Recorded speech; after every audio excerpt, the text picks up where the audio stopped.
So welcome to Pillaging DVCS repositories for fun and profit.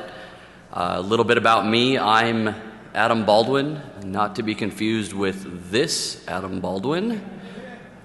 I co-founded Ingenuity, a pen testing firm, a pen tester of webs, and I curate evilpacket.net.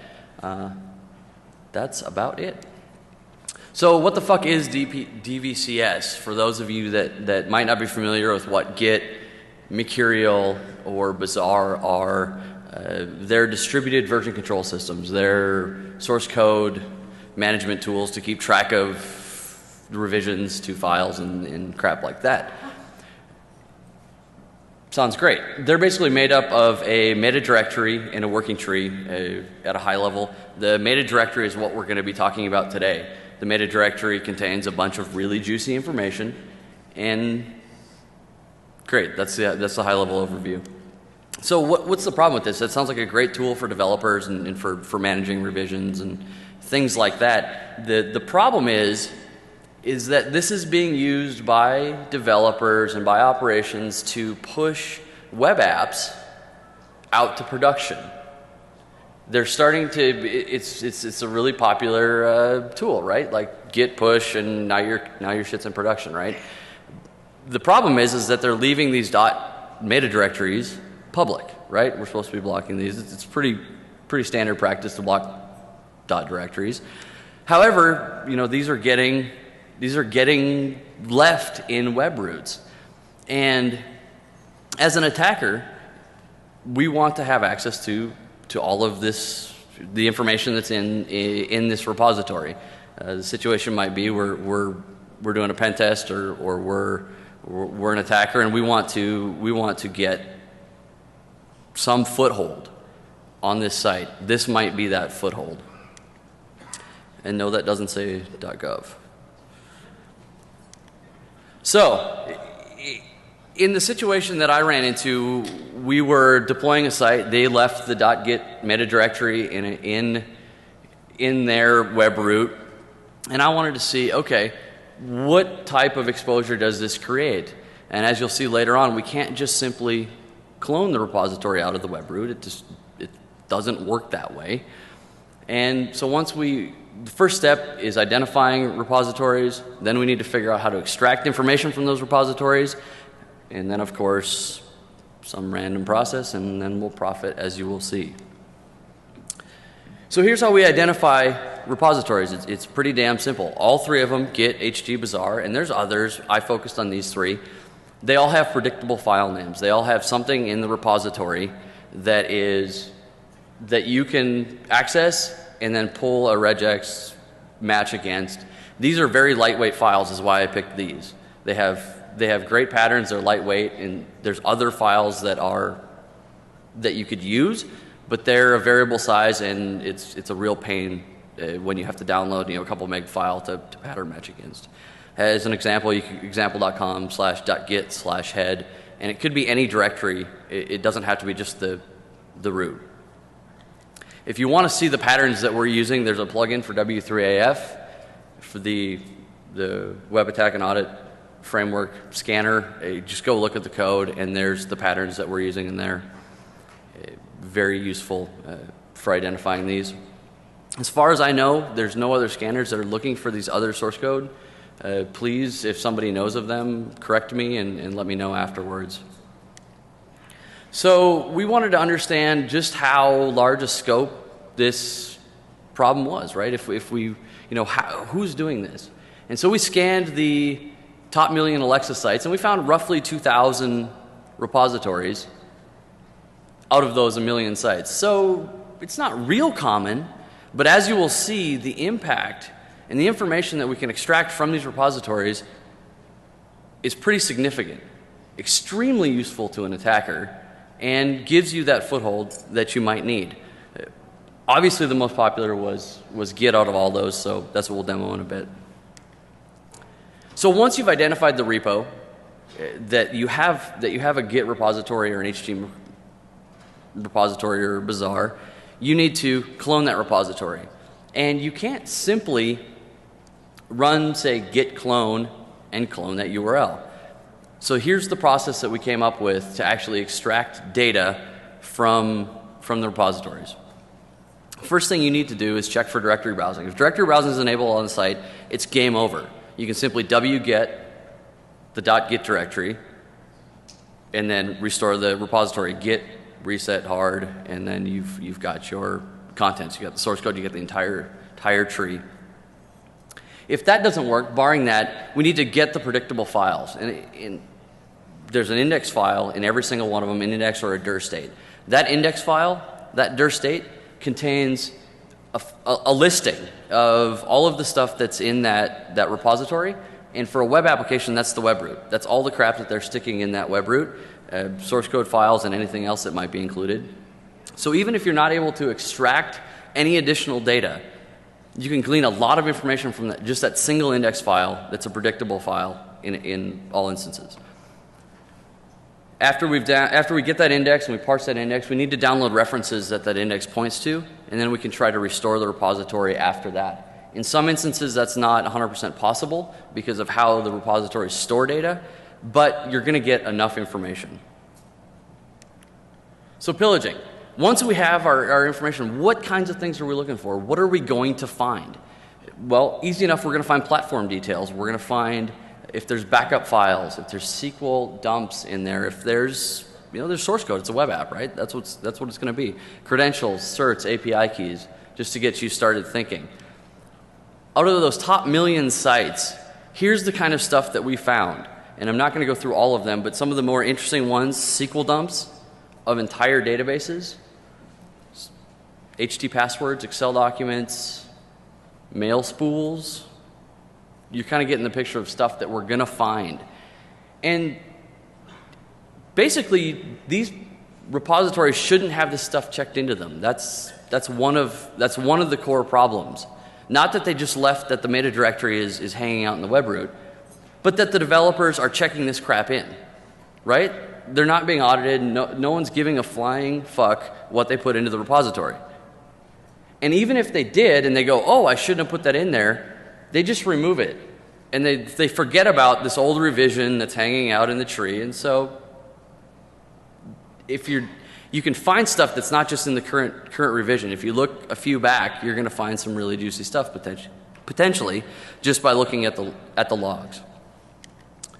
So here's the epic fail montage. They remember, pillage, then burn. Just some of the really, really fun stuff that we found.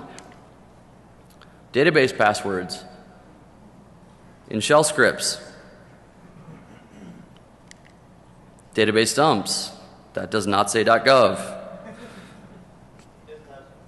Shh. As well as user tables.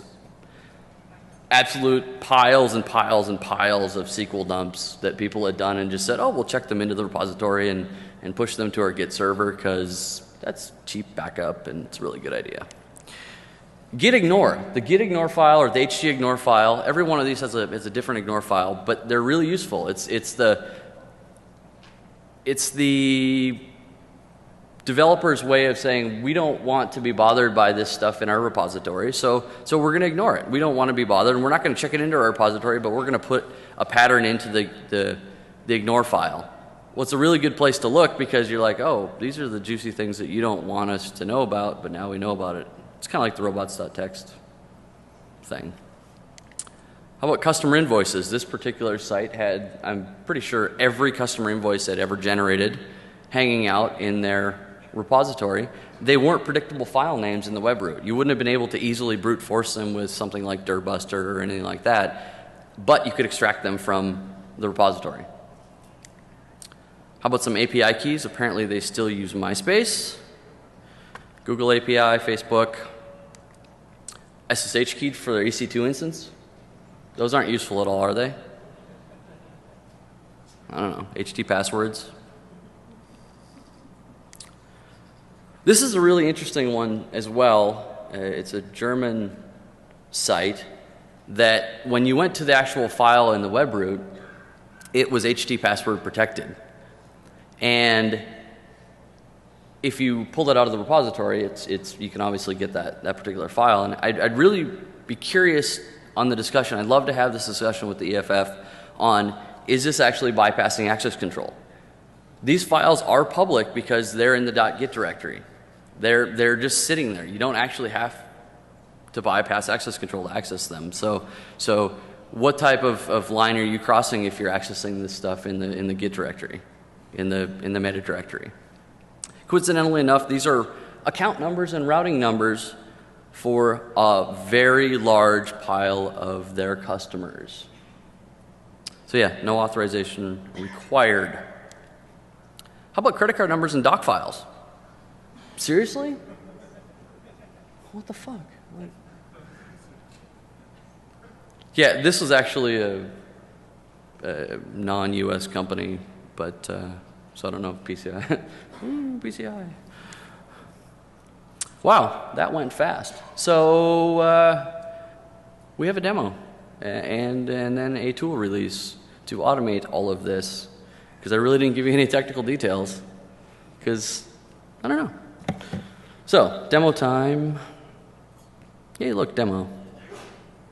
All right, so what I did was I pulled down the DVCS pillage toolkit.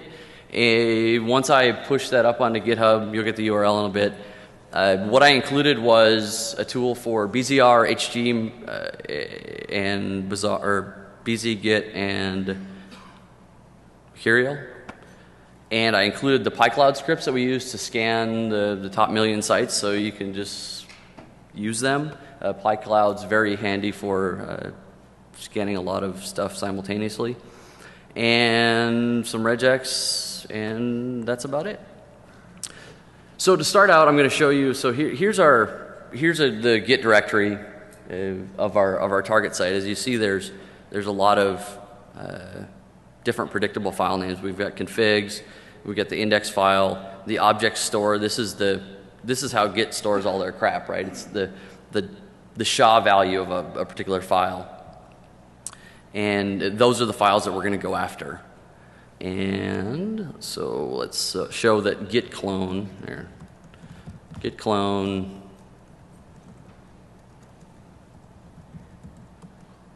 Yeah, it doesn't work.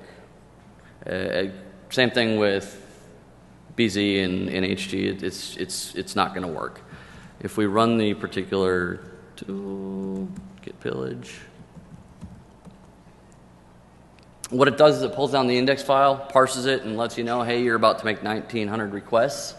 Depending on the site and depending on what they check in, this could take a really, really, really long time. Some sites had 20, 30,000 objects in their data store. For those situations, don't download it. Figure out what you might want to go after. Just hit no, look in the index file yourself, and then look to see what juicy information you might want. They might not have anything you actually want to download. So in our case, we're going to hit yes. It's just a lot of annoying scrolling text. It's basically telling you all the objects that it's going to get, and it's pulling down those references. Anybody uses the tool, if you get 404s, that's normal. Git doesn't let you get some of them just based on how it works. After it downloads those references, it tries to check out each file to restore it into your working directory.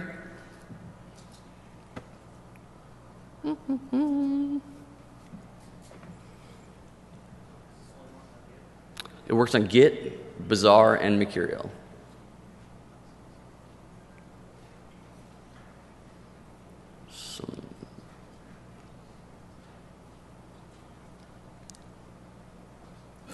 All right, so it's kind of hard to see because the large font. Once it checks out all the files, it's just going to run those file names against a regex file that we included in the toolkit, and I'd love some contributions to that, and kind of shows you, oh, these might be files of interest that you might want to go look at right away. Pretty cheesy, pretty error prone, as you can see. There's crap we just don't care about. I'm going to sanitize this file so you guys don't know who this is from. Well, first of all, there's all the source code for the site. Yay. So you've got everything in their web root that we're able to check out. So now you went from having no knowledge, of the site to actually having the entire source code tree for that web application, which is really, really, really powerful from an attacker's perspective. Let's sanitize the WP config. Right, this is a WordPress site, right?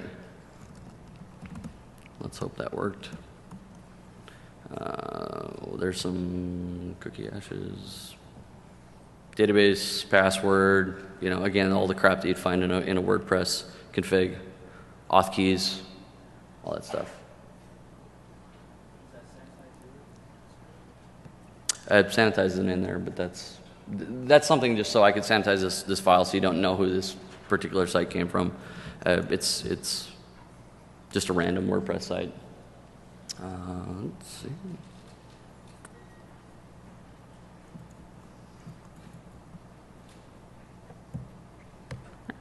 Meow.